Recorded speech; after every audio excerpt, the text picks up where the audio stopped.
সূরা আহজাবের 33 নম্বর আয়াত। এতে বলা হয়েছে তোমরা সালাত কায়েম করো, জাকাত দাও এবং আল্লাহ ও রাসূলের আনুগত্য করো। তাহলে সালাত জাকাত করার পরও আল্লাহ রাসূলের আনুগত্য করা লাগছে। জয়গুরু। আজকে ফেব্রুয়ারির 14 তারিখ 2026 সাল। এই মুহূর্তে আমরা আছি চুয়াডাঙ্গা জেলার আলমডাঙ্গা রেল স্টেশন, যেখানে প্ল্যাটফর্মের উপরে দাঁড়িয়ে আছে। আমাদের টাঙ্গাইল থেকে সেন্টু মিয়া এসেছে, ওকে আমরা ট্রেনে উঠাই দিতে আসছি।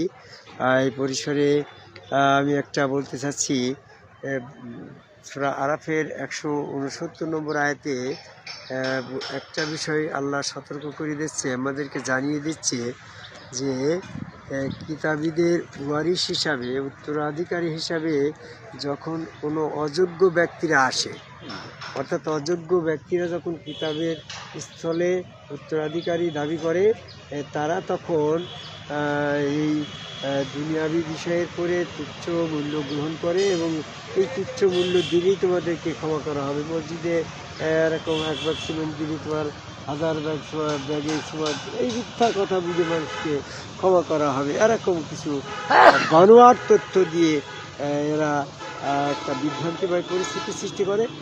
আর তারা আল্লাহ সম্পর্কেও সত্যের বাইরেও মিথ্যা কিছু তথ্য তুলে ধরে, যেটা আল্লাহ বলেই নাই। জিবরাইলের গল্প দিয়ে তারা বিভিন্নভাবে এরকম বলে যে আল্লাহর সাথে জিবরাইলের কথোপকথন এই শুনেছে। তাহলে আল্লাহ ওটা জিবরাইলের সম্পর্কে বলেই নাই, অথচ যখন সেটা গল্প আকারে আল্লাহ এবং জিবরাইলের মাঝে নাটক সাজানো হচ্ছে, তাহলে আল্লাহ সম্পর্কে মিথ্যা আরোপ করা হচ্ছে না। বর্তমান জামাত ইসলাম, চরমুরা, ফুরপুরা, মানিকগঞ্জ, আটুচি, হিজবুত তাহরির, হেফাজত ইসলাম, কাদিয়ানি, টুপি পাগড়ি, জুব্বাদারা, মোচকাটা, যত সমস্ত এই আদম সেজদা বিরোধী দল আছে, এরা সম্পূর্ণই এরকমভাবে অযোগ্য ব্যক্তি। তার প্রমাণ হচ্ছে কি, এরা তুচ্ছ বিনিময় গ্রহণ করে বলে যে তোমাদের এর বিনিময়ে আল্লাহ তোমাদেরকে ক্ষমা করবে। আল্লাহ তো এর বিনিময়ে তোমাকে ক্ষমা করছে না। ক্ষমা করার একটা গাইডলাইন তো আল্লাহ কোরআনে দিচ্ছে। দেখো আছেন আল্লাহ পাক কাকে ক্ষমা করবে আর কাকে করবে না, এই কথাটার ভিতরেই বর্তমানে যারা এই তুচ্ছ বিনিময় নেওয়ার কারণে ক্ষমা করা হবে কথাটা বলছে, তাহলে আল্লাহ পাক ক্ষমার একটা গাইডলাইন কোরআনে দিয়েছে। সেই কথাটা না বুঝলে আল্লাহ সম্পর্কে যেটা আল্লাহ বলেই নাই সেইটা সম্পর্কে যখন বলছে এই করলে ক্ষমা করা হবে, তাহলে আল্লাহ সম্পর্কে মিথ্যারোপ করা হবে না। আমি বলতে চাই, ক্ষমা তো আল্লাহ করবেই।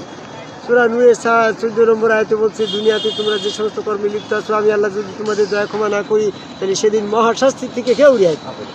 তাহলে আল্লাহ পাকের দয়া ক্ষমা তো তোমাদের লাগবেই। তুমি এখন এই দুনিয়াবি তুচ্ছ বিনিময় তোমাকে নিয়ে আল্লাহ ক্ষমা করবে, এরকম অঙ্গীকার তো আল্লাহ করে নাই। আল্লাহ তো তোমাকে সত্য, আল্লাহ সম্পর্কে সত্য অঙ্গীকার, সত্য কথা বলবে, এই অঙ্গীকার তোমার কাছ থেকে নিয়ে। তাহলে আল্লাহ কোন কাজের বিনিময়ে কিভাবে তোমাকে ক্ষমা করা হবে, এই বিষয়টা কোরআনে কি বলছে, আমাদের তো সেটা জানার দরকার। বর্তমান এই জামাত ইসলামের লোকজন বা এই তাবলিগের আমির সাহেবরা বর্তমানে যা দেখছো, মাদ্রাসার শিক্ষক এই সমস্ত মাদ্রাসার মূর্খের ডিগ্রি দেয়, এই মাদ্রাসাটা বাংলাদেশে ধ্বংস করলে এই মাদ্রাসায় এদের যোগ্যতা কি? এরা হচ্ছে কোরআনের কোনো বিষয় নিয়ে মানুষের কাছে বলবে না, আসবে না, শুধু এই নিজের স্বরচিত নিজ হাতে কিতাব রচনা করে আল্লাহ সম্পর্কে সেই মিথ্যা কিতাব রচনা করে তারা আল্লাহ সম্পর্কে চালিয়ে দেয় এবং তুচ্ছ মূল্যে বাজারে বিক্রি করে। সূরা বাকারা 79 নম্বর আয়াত।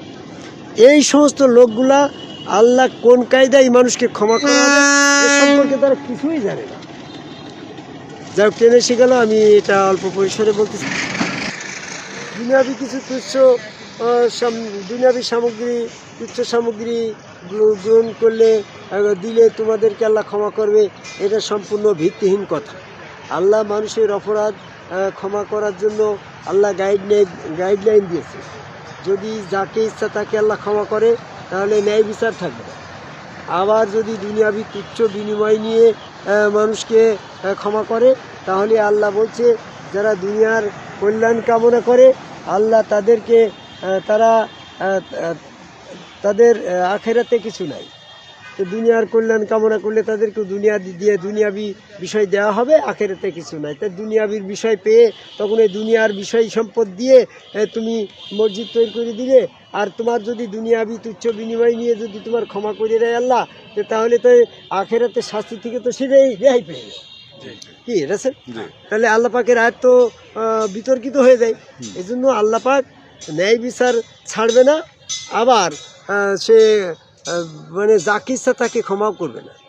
দুনিয়াবি কোনো অর্থের বিনিময়ে কাউকে ক্ষমা করবে না। আল্লাহ পাক ক্ষমা করবে কাকে? সূরা ইমরানের 132 নম্বর আয়াতে বলছে, যারা আল্লাহর আনুগত্য করবে এবং রসুলের আনুগত্য করবে তাদেরকে মাত্র দয়া ক্ষমা করা হবে। আল্লাহর আনুগত্য, রসুল আনুগত্য কিভাবে হবে? যারা আল্লাহ করছে, আল্লাহর আনুগত্য মনে করছে, নামাজ, রোজা, হজ, যাকাত ইত্যাদি ইত্যাদি এই সমস্ত কোরবানি করছে, আমরা আল্লাহর আনুগত্য করছি, এগুলা হজ এবং জাকাত, নামাজ এগুলা আল্লাহর আনুগত্যের পর্যায়ে পড়ছে না। সালাত জাকাত করার পরও আল্লাহর আনুগত্য করা লাগবে। সূরা আহজাবের 33 নম্বর আয়াত, যে এই আয়াতে বলা হয়েছে তোমরা সালাত কায়েম করো, জাকাত দাও এবং আল্লাহ ও রসুলের আনুগত্য করো।